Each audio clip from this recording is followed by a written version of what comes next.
La sortie en coffret DVD Blu-ray de The Last Movie, film rare de et avec Dennis Hopper, nous a donné envie de poser cette question simple, c'était qui, ou plutôt c'était quoi, au juste, Dennis Hopper? Voici notre réponse subjective en 10 petites madeleines. Dennis Hopper, c'était des débuts de comédien au milieu des années 50, tout d'abord dans un rôle très bref dans La Fureur de vivre, aux côtés de James Dean et Natalie Wood, sur le capot de la voiture Dennis Hopper, puis dans l'histoire de l'humanité d'Irwin Allen, le rôle de Napoléon, ni plus ni moins. What Napoleon Bonaparte wanted was the world. Sans oublier dans Géant de George Stevens, les retrouvailles tendues avec James Dean. You brought me down here to insult my wife. And you're gonna answer for it. Aren't you the one who married a squaw? What's the matter, boy? Just having a good time? Get him up, Brink. Everybody knows you got this coming to you. Jordy, no. Get him up, Brink. Just do it.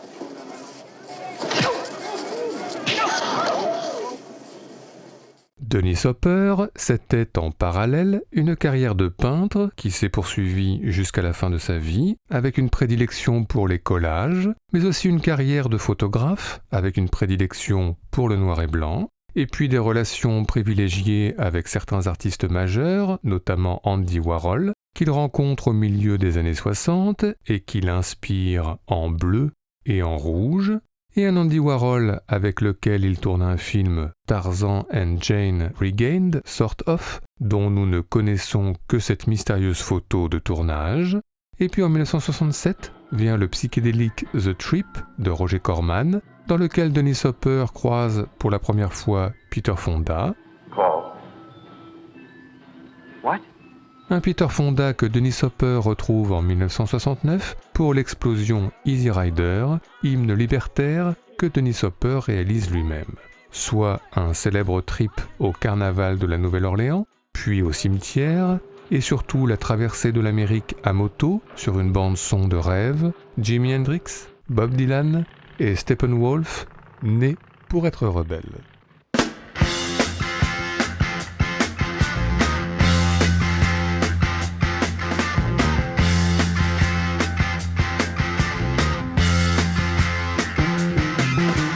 Get your motor running.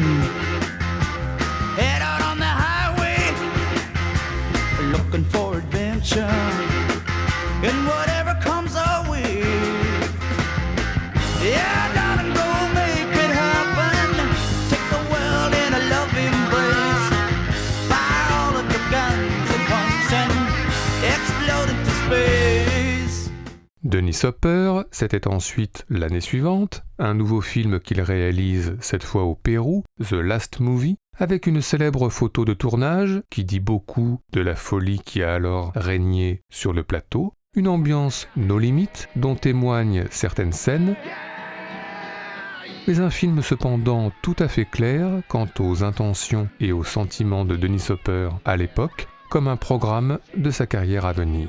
Soit le tournage d'un film dans le film, un western classique, hollywoodien pourrait-on dire, qui n'intéresse pas Dennis Hopper. Alors il choisit l'école buissonnière, le pas de côté, les chemins de traverse bucoliques, loin du bruit du monde, au rythme du Me and Bobby McGee de Dylan, chanté par Chris Christopherson. I took my harpoon out of my dirty red bandana and was blowing sad while Bobby sang the blues. With them windshield wipers slapping time and Bobby clapping hands, we finally sang up every song that driver knew. Dennis Hopper, c'était ensuite, après l'échec cuisant de The Last Movie, à peine distribué sur le sol américain, un exil quelque peu forcé, notamment à Paris, pour y tourner un film d'Edgardo Kozarinski, ou à Bruxelles, pour y tourner un film de François Weyer-Gans. Il faut attendre l'année 1977 et l'ami américain de l'allemand Wim Wenders pour revoir Dennis Hopper dans un film majeur, un film qu'il traverse hagard, dans un état second et en pleine crise existentielle, se confiant dans des scènes quasi documentaires à son dictaphone. It's December 6th, 1976. There's nothing to fear but fear itself.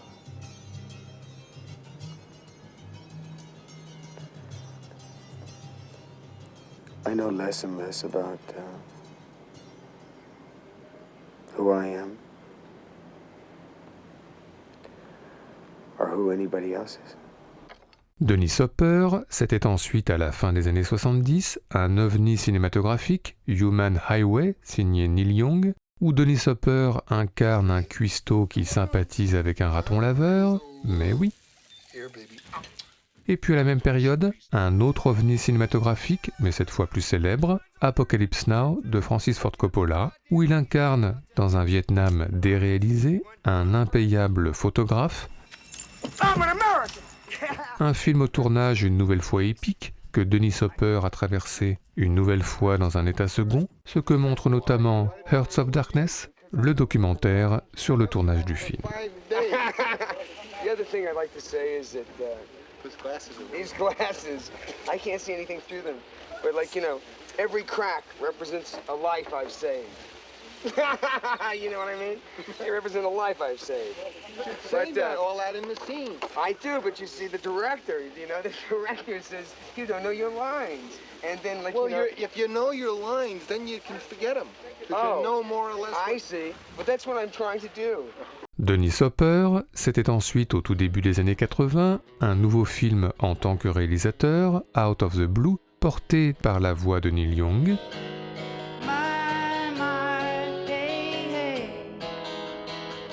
Un film sur l'errance d'une adolescente un peu paumée, fuyant un père incestueux et une mère junkie, et trouvant quelques réconforts dans la découverte de la scène punk.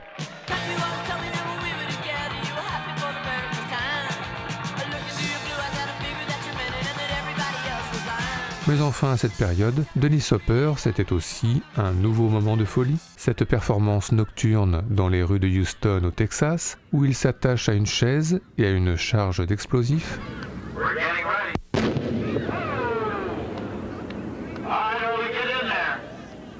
Une performance dont il réchappe à peine sonné, mais à moitié sourd.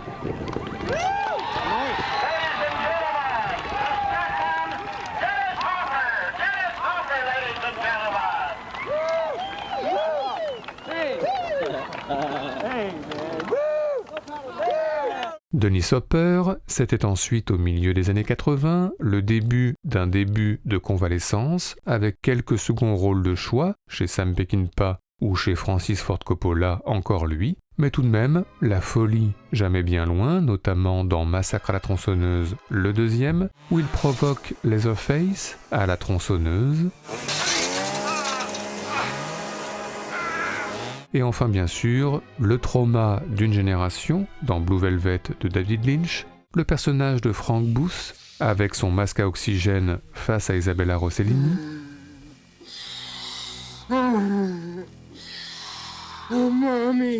Et puis un peu plus loin, avec sa cassette de Roy Orbison, scène culte au panthéon des scènes cultes, face à Dean Stockwell.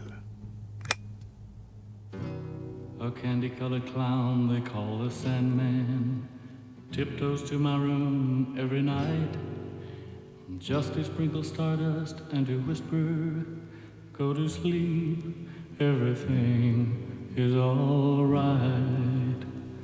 I close my eyes, then I drift away into the magic night.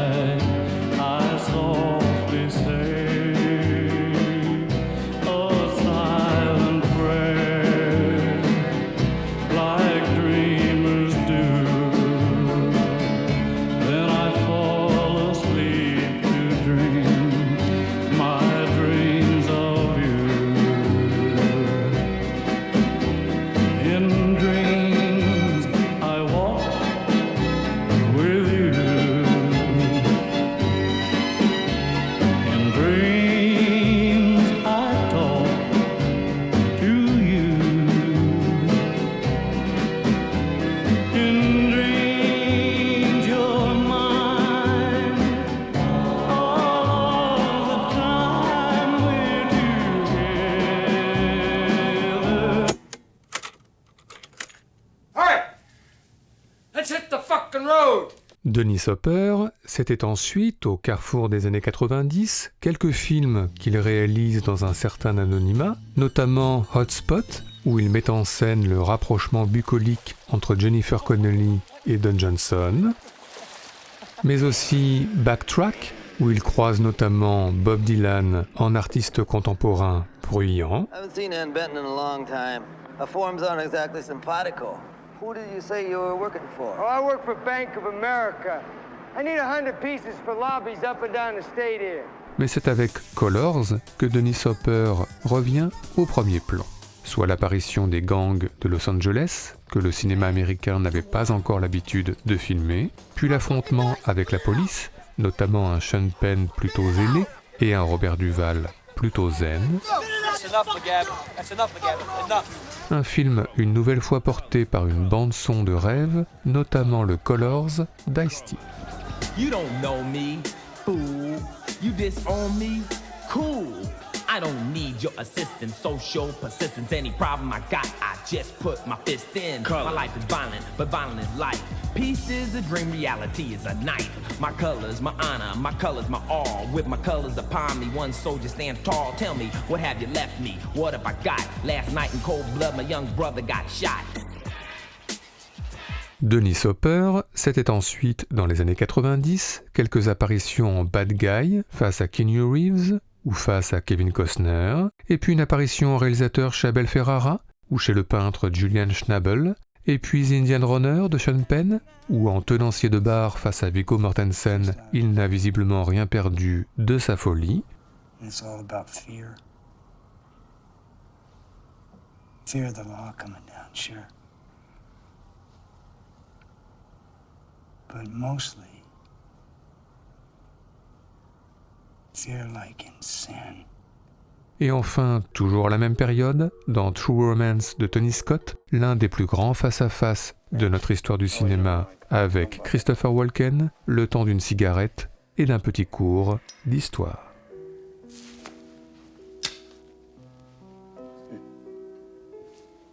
You're Sicilian, huh? Sicilian. You know, I read a lot, especially about things, about history. I find that shit fascinating. Here's a fact, I don't know whether you know or not. Sicilians were spawned by niggers.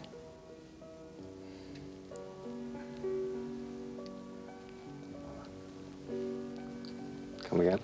Dennis Hopper, c'était enfin dans les années 2000, à nouveau quelques seconds rôles de choix, chez George Romero ou chez Wim Wenders encore lui, et puis dans la première saison de 24 heures chrono, le bad guy Victor Drazen, que Kiefer Sutherland retrouve par écran interposé. It's impossible. Et enfin, quelques années avant la maladie et le décès prématuré, une performance que nous aimons tout particulièrement, le narrateur de la chanson Fire Coming Out of the Monkey's Head de Gorillaz. Once upon a time at the foot of a great mountain, there was a town where the people known as the Happy Folk lived. Their very existence a mystery to the rest of the world, obscured as it was by great clouds. Here they played out their peaceful lives in the innocence of the litany of excesses and violence that was growing in the world below. To live in harmony with the spirit of the mountain called Monkey was enough. Then one day, strange folk arrived in town. They came in camouflage, hidden by dark glasses, but no one noticed them. They only saw shadows. You see, without the truth of the eyes, the happy folk were blind. Voilà, Dennis Hopper c'était tout cela, ce qui est évidemment beaucoup, des films, des tableaux, des photos, des performances, pour dire une certaine idée de l'excès et de la folie, avec toujours dans un coin de la tête l'ambition d'un cinéma en marge et la tentation d'un ailleurs bucolique loin d'Hollywood, toujours le rêve et l'utopie.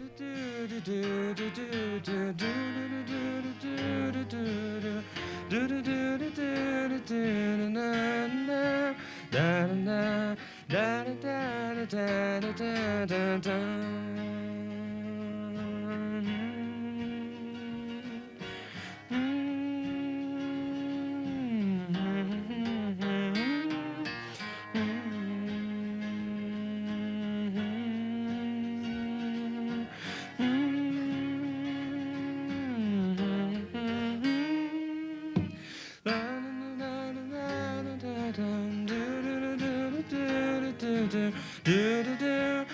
La la la la la la la la